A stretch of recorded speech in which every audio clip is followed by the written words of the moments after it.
Assalamualaikum warahmatullahi wabarakatuh. Izin sebelumnya kami dari kelompok 4 yang menganggotakan saya sendiri Mustika Linda. Ada Dery Aditya Firmansyah, ada Bayu Setiawan, dan Nailul Hidayah, serta Rafa Afiliza Siregar. Jadi di sini kami akan membahas tentang teknologi produksi pupuk hayati.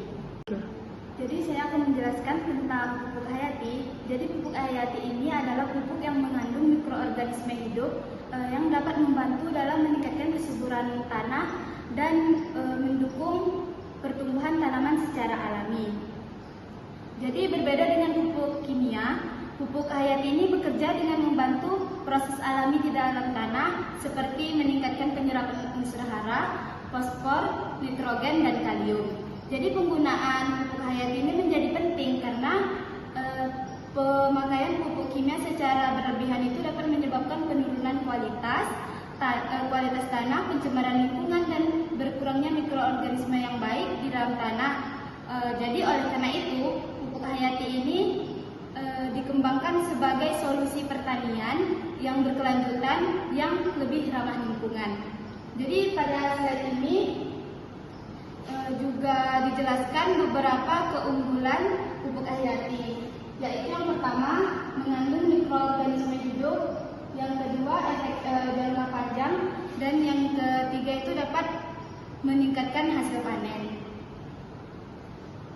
Jadi selain itu terdapat beberapa contoh mikroorganisme yang digunakan dalam pupuk hayati seperti bakteri penambah nitrogen, bakteri pelarut fosfat, dan jamur mikoriza yang dapat membantu akar tanaman menyerap unsur hara yang lebih baik.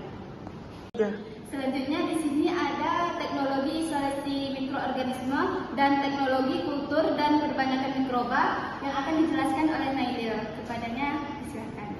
3. Baiklah, saya akan menjelaskan teknologi isolasi mikroorganisme.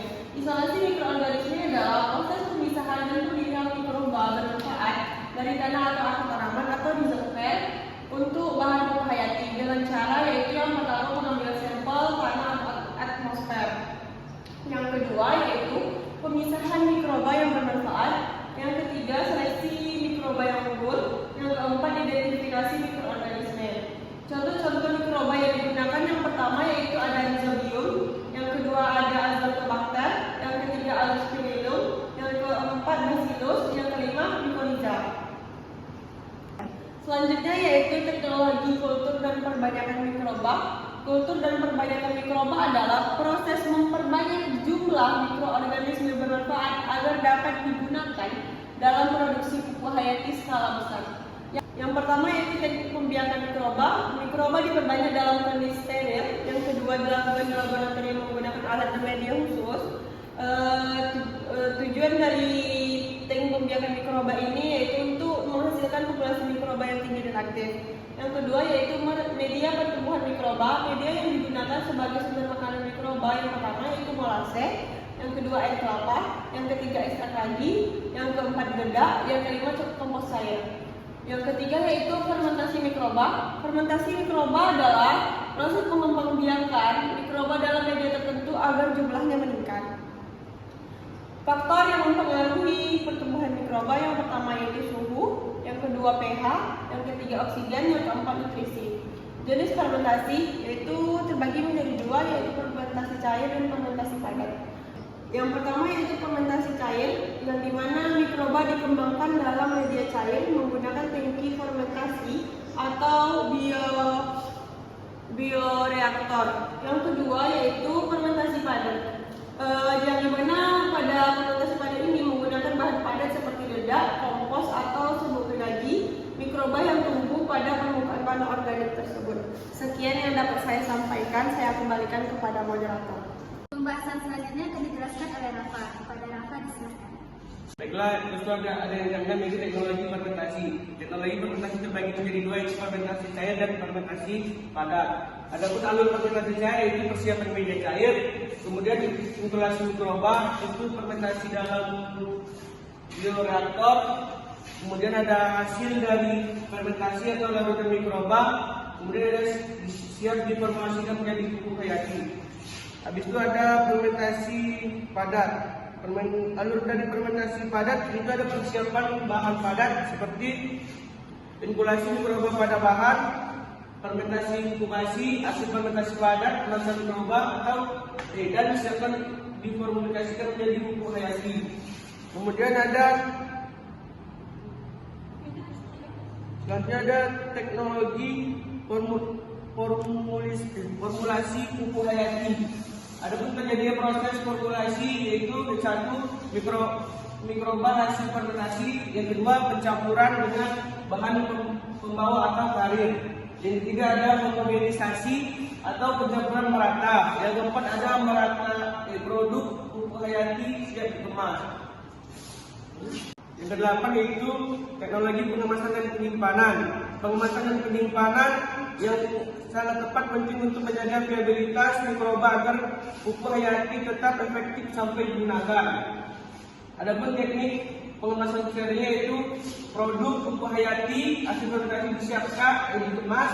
Yang kedua itu disaring jika perlu dimasukkan ke dalam kemasan steril. Yang ketiga itu kemasan disegel rapat menggunakan alat sealing, dan yang keempat itu kemasan steril siap diberi label. Yang kesembilan yaitu teknologi quality control atau pengendalian mutu. Quality control atau QC dilakukan untuk memastikan pupuk hayati memiliki kualitas tinggi, aman digunakan, dan memberikan manfaat optimal bagi tanaman dan tanah. Adapun beberapa uji yang dicoba dalam teknologi quality control ini yaitu satu uji jumlah populasi mikroba, yang kedua uji kontaminasi, yang ketiga uji efektivitas pupuk, dan yang keempat standar mutu pupuk hayati, dan yang kelima keamanan produk sebelum dipasarkan.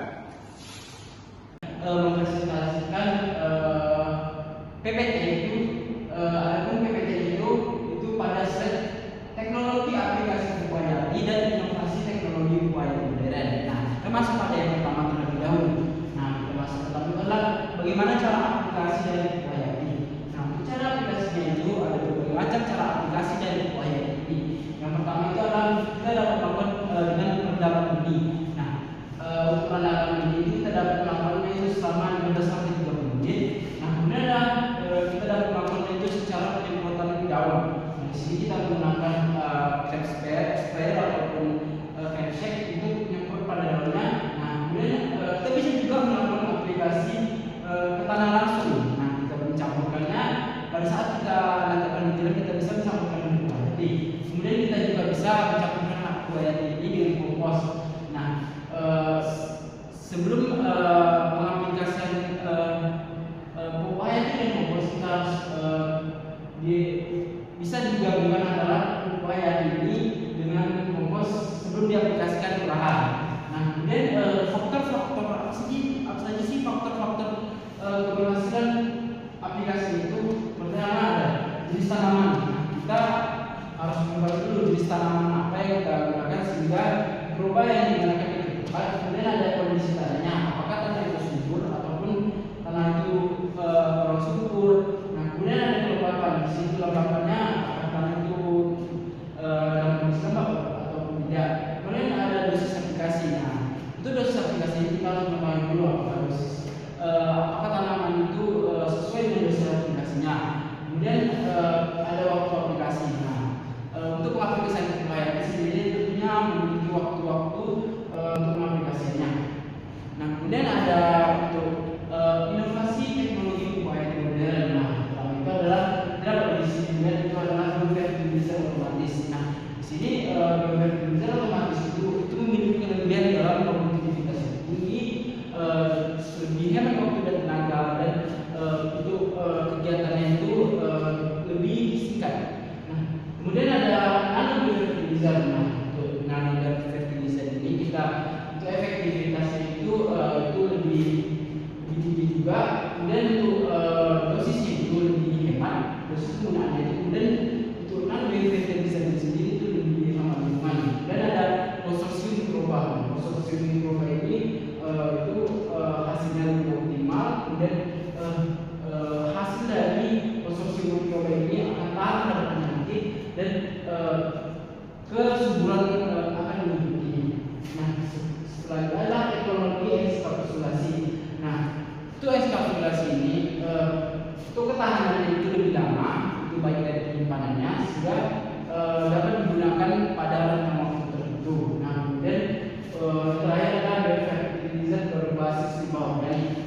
ini tentunya ini lebih ramah ekonomi dan ramah lingkungan. Nah, selanjutnya itu ada kelebihan dan kekurangan dari teknologi pupuk hayati. Pupuk hayati merupakan inovasi pertanian berkelanjutan yang memiliki banyak manfaat, namun juga memiliki keterbatasan yang perlu diperhatikan dalam penggunaannya. Adapun kelebihannya itu seperti ramah lingkungan, memperbaiki struktur tanah, mengurangi penggunaan pupuk kimia, meningkatkan produktivitas tanaman, dan kekurangannya itu ialah rasanya lebih lambat, sensitif terhadap suhu dan penyimpanan, dan yang lain itu adalah umur simpan yang terbatas. Selanjutnya itu kesimpulan, teknologi pupuk hayati adalah solusi strategis bagi pertanian berkelanjutan.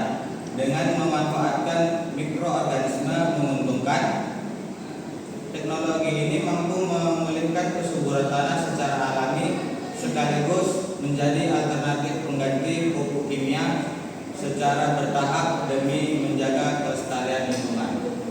Sekian presentasi kami dari kelompok 4. Perlunya kami mohon maaf. Wassalamualaikum warahmatullahi wabarakatuh. Waalaikumsalam.